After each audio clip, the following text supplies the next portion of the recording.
Hello, my name is Peter Dorfler. Welcome to the Pastor's Cut. I want to share something that got cut from the sermon. And I'm going to be preaching on what I call the four names of Jesus, picking up right out of Isaiah's amazing text 9:7. He shall be called Wonderful Counselor, Mighty God, Everlasting Father, Prince of Peace. But something that didn't make the sermon was the fact that Isaiah had kids. In fact, this has been cut from multiple sermons because it just never seems to quite fit in. So maybe that's my bad as a preacher. But if you didn't know it, Isaiah has at least two sons. And he says a couple things about them. One of them is in chapter 8, verse 18. He says, "Behold, I and the children whom the Lord has given me are signs and portents in Israel from the Lord of hosts, who dwells on Mount Zion." Isaiah is a prophet. His children played a role in his work as a prophet. They, in some ways, were living signs for the rest of the people of Israel. They had very cool names. One of the children's name was Shear Yeshuv, which means a remnant shall return. And, mind my terrible Hebrew pronunciation here. So one son is named a remnant shall return. That's the older son. He goes out with this son to meet Ahaz, the current king, who's in Jerusalem. And he tells Ahaz, don't fear, the kingdoms that you think are going to overtake you won't. And the net was, therefore, don't make alliances with other nations, but trust the Lord your God. And standing next to him is his son, we don't know his age, whose name is a remnant shall return. But then later, chapter 8, Isaiah has a child. His wife has a child, the prophetess. And in 8:3, it says, I went to the prophetess. She conceived, bore a son. His name is a mouthful.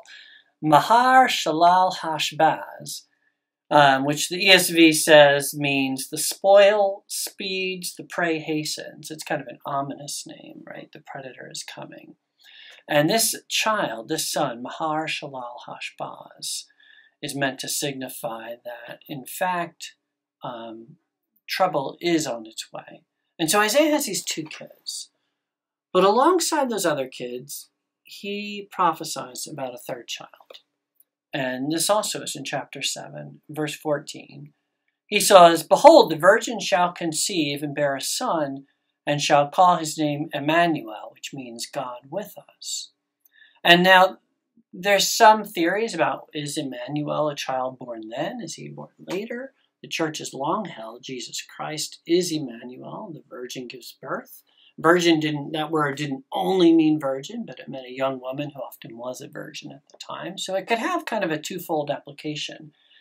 But then there's another child, and this is the last one mentioned.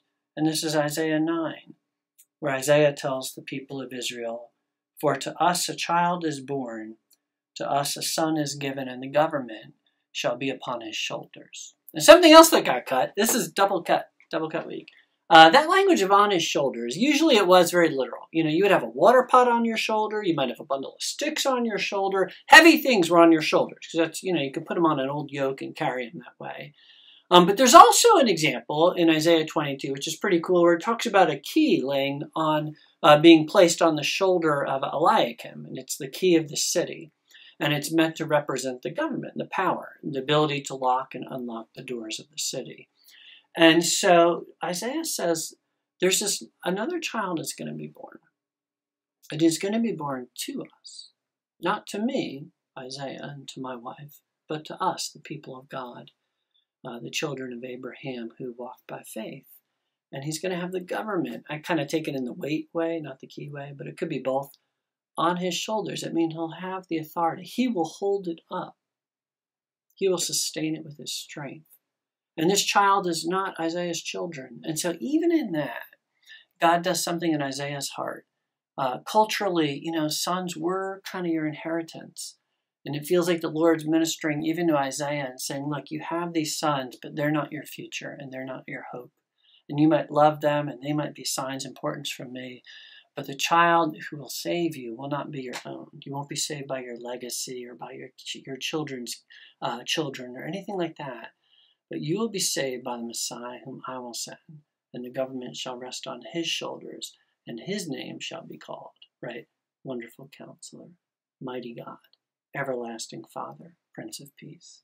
His name shall not be called a remnant shall return. It shall not be called the spoil speeds and the prey predators, but rather he is the fulfillment of God with us. So this thing's got cut, but they're still good. And so hopefully there'll be some type of blessing to you. And have a great afternoon, and hopefully see you Sunday. We're at 10 a.m. in Jefferson Hills.